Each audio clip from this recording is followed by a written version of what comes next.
A lot of interesting events over the past few weeks. Hopefully I can cover all that off in this video. Again, none of this is investment advice. Please contact your own investment advisor for your own investment needs. These are only my personal opinions. Hope you enjoy the video. In today's video, we'll be starting off with talking about the BRICs gold back announcement. Then we'll cover up with Russia halting wheat export and where we saw a huge amount of limit up for a few days in a row. Then we'll talk about the bond yield inversion, where it continues to be inverted with the short end yielding more than the long end, and what does that mean, and what could a reversion of that mean.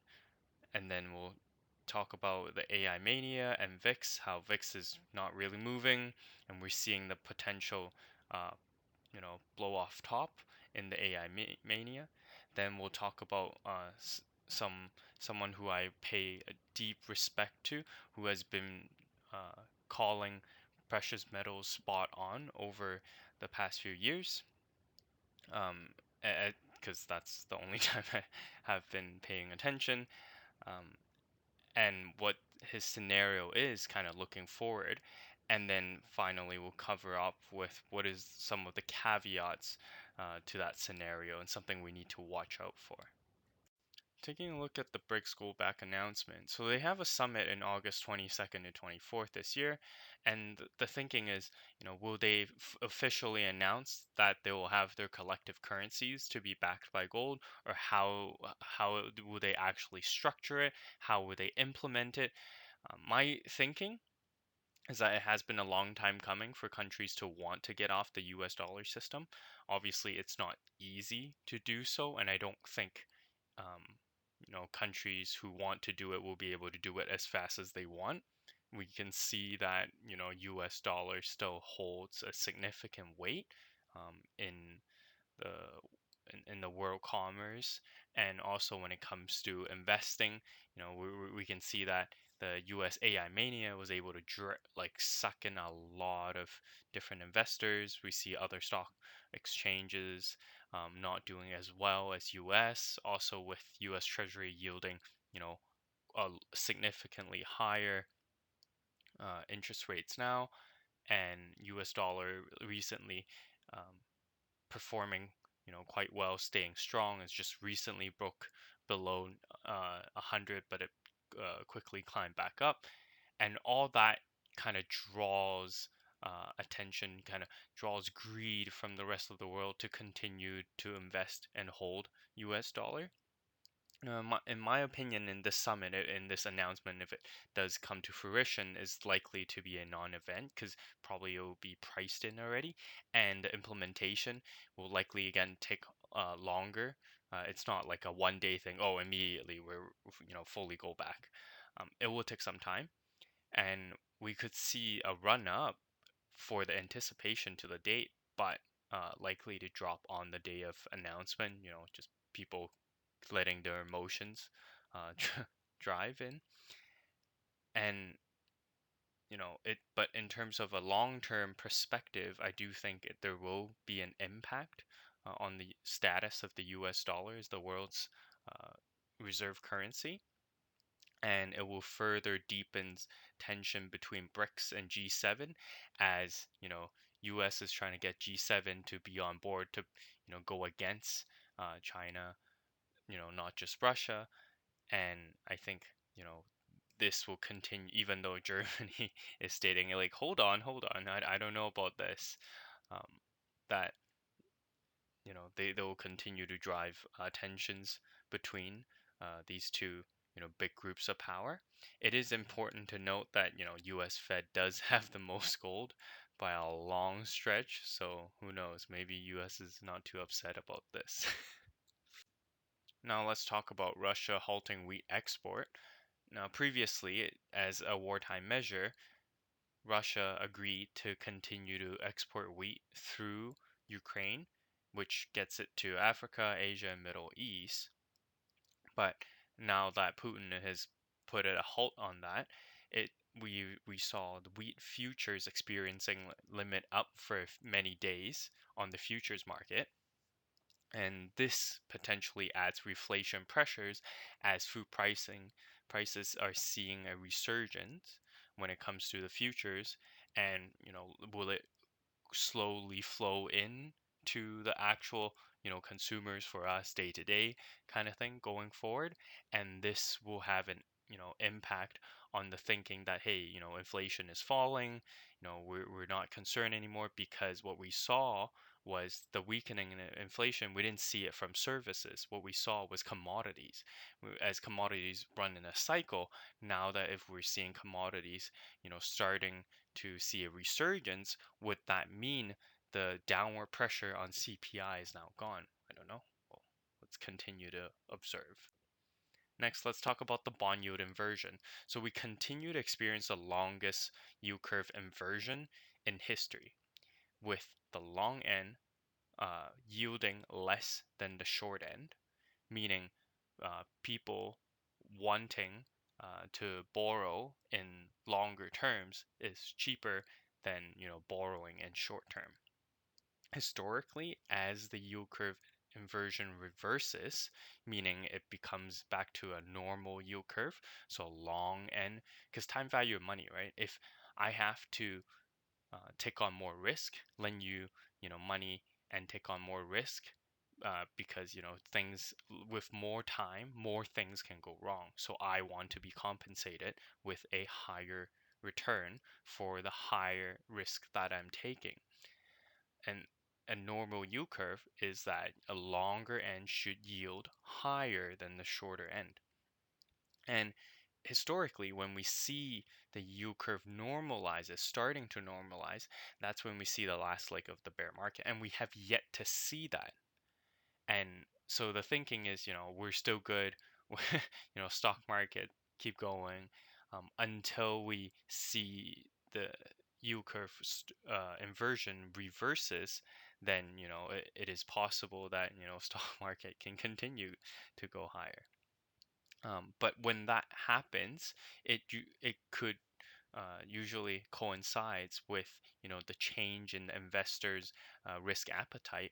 By they're more interested in buying short-term bonds in search of better yields and also safety in the short term from equity market volatility, and selling stock. Now the thinking is, like, yield curve inversion cannot remain forever. So it is not a matter of if, but when. When will it normalize? And when it normalize, will we see a big impact and a big washout from the equities market? Now let's talk about the AI mania and VIX. So I talked about this in the previous video. I already made the comparison when it comes to ridiculous valuation, and it even got it somehow got more ridiculous. Never underestimate people's greed. Never underestimate. Uh, and it's kind of funny when the insiders are selling too. Like that's really where like, come on, like this is getting ridiculous. So Nvidia now joins the $1 trillion market cap club with Apple, Amazon, Google, and Microsoft. And it seems like the bubble is losing some air. At least we're seeing, Nasdaq being the leading indicator with, very tech heavy, even though it is going through rebalancing. It's showing a top and its inability to make new highs. So, people were calling for new all-time highs. Maybe it'll still happen. Who knows? But if that is not the case, if it cannot regain ground, then it's possible that this whole AI mania is over. Like the bubble has popped. Like you gotta get out if if you're still in it. It's obviously interesting when it comes to the VIX, another indicator with usually the fear index. If VIX shoots up, then that's when you got to get out. Maybe that's why people aren't that scared. Um, VIX remain muted as a volatility index tracking S&P, also 30 days. It's not moving much given the sector rotation within the index. People are selling more volatile stocks, maybe going to more defensives. It also doesn't capture, again, because for 30 days, it doesn't capture the insane zero date to expirations options trading. So the thing is, the VIX might not be the best indicator nowadays, given a lot of volatility moving, that it's not being tracked by the VIX with the 0 day to expiration. And also that because this rally, it was heavily in the tech sector, that's why the S&P might not be impacted as much. So we might not see the VIX being the best indicator in this case. Now let's talk about, again, someone I highly respect.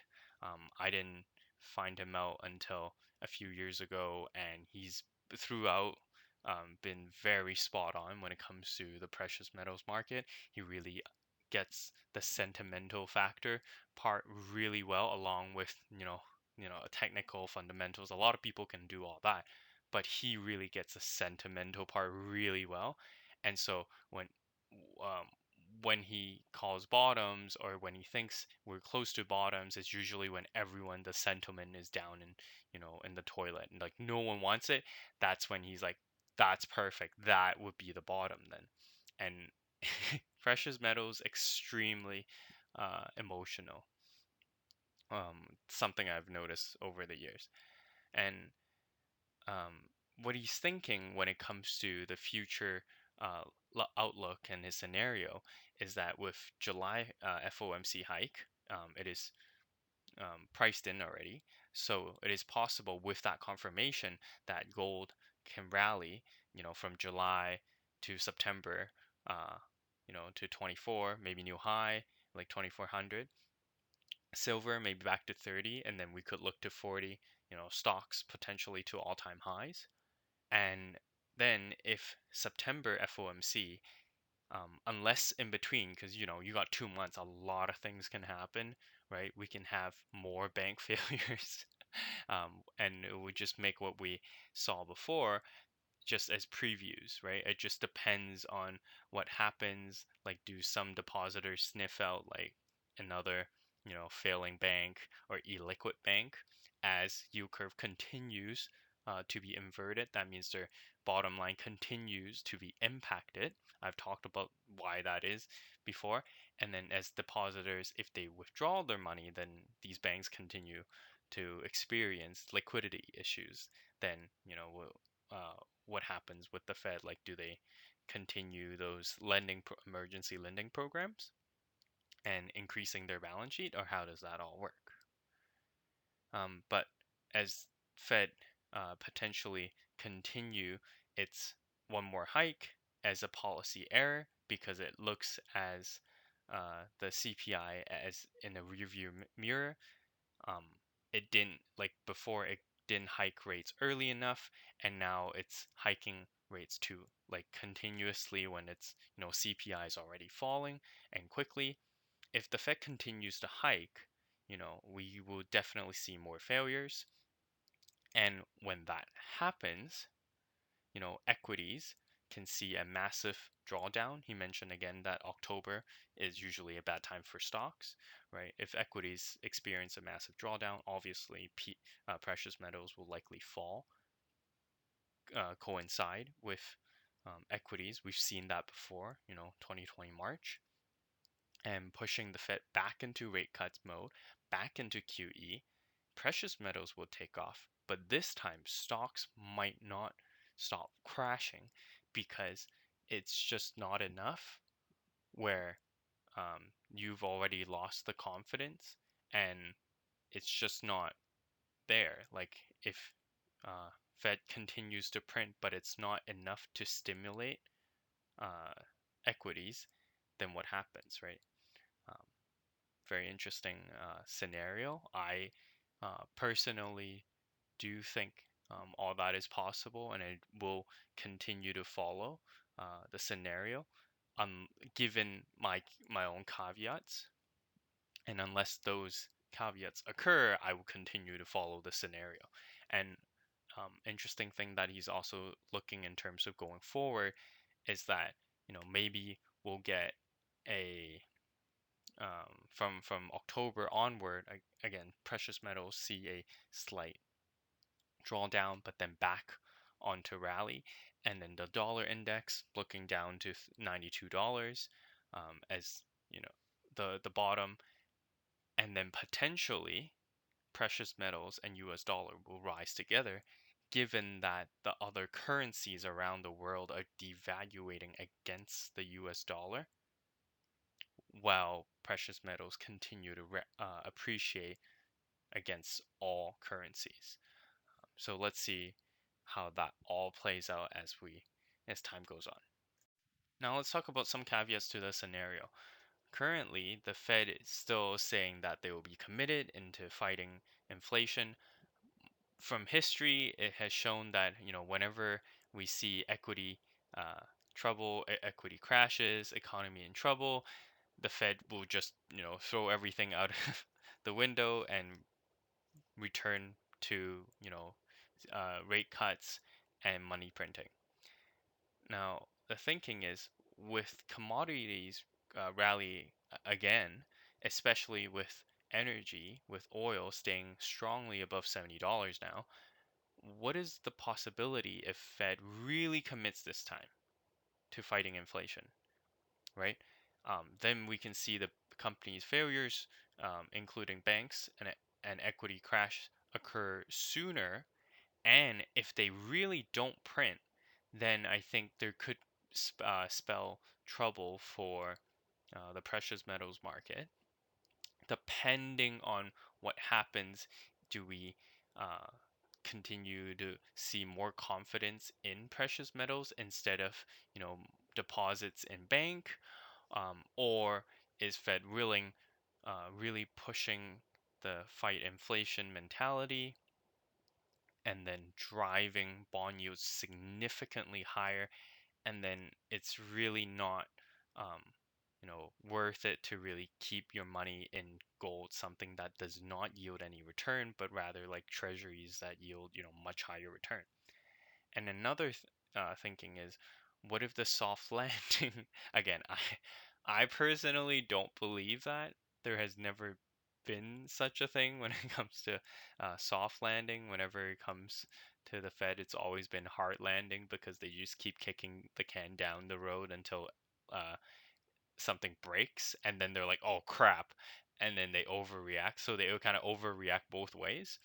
So I don't think it's possible, but hey, you never say never.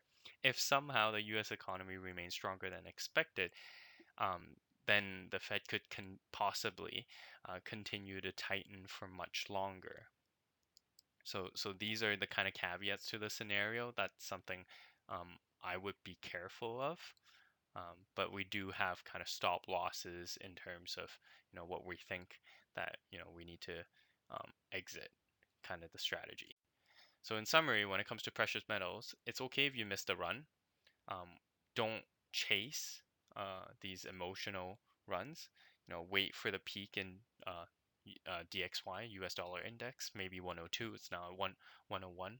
Um, maybe we see, like, wait till you see the peak, wait till you see DXY. If it starts to fall, then maybe it's time to look into precious metals. And then with the stop loss with gold at 1890, right? Meaning if gold doesn't hold that, maybe something is wrong with the assumptions, the kind of thinking. Stocks, tech stocks, way overvalued. You know, could look at defensive stocks instead. Or energy. With U.S. Strategic Petroleum Reserve needing to be refilled. Eventually, who knows when? But if U.S. wants to get into more global conflicts, then that's something definitely that they need to do. And they were unable to refill it. When it did hit below $70. Something Biden was saying he'll buy it back up when it's below 70, but they didn't. Um, now that they're paying the piper, now that OPEC Plus is like, great, you sold it, you know, above 70. Now we got you on the hook because you don't have much left. Bonds, I would only look to buy short term and likely just to hold to maturity because it's just not worth it. Um, Looking at long term, unless you're really trying to go for capital gain, like you're buying a discounted bond and you're expecting bond yields to come down, then that's something. Otherwise, then it's not really worthwhile. Real estate, prices only being held up with limited supply. We did see a resurgence in price, partly to the lowering yields a little bit, and then because of the rate hike anticipation coming down a little, then everyone, rushed out who were waiting for a lower mortgage rate, now thinking like, oh my God, I'm not going to get a lower mortgage rate. I have to buy now. So we did see a little bit of resurgence, but I think in terms of long term, I don't think we're out of the woods yet, because I expect us to, as banks continue to feel, tightening and struggles, I expect, tighter lending standards from the bank, and less people with jobs when it comes to continue with development with the recession. And finally, commodities. Energy cohort continues to be attractive, with the only headwind being recession. Agriculture goods, interesting given the political risks and hot weather. So we'll see how that continues to develop. And thanks again for watching.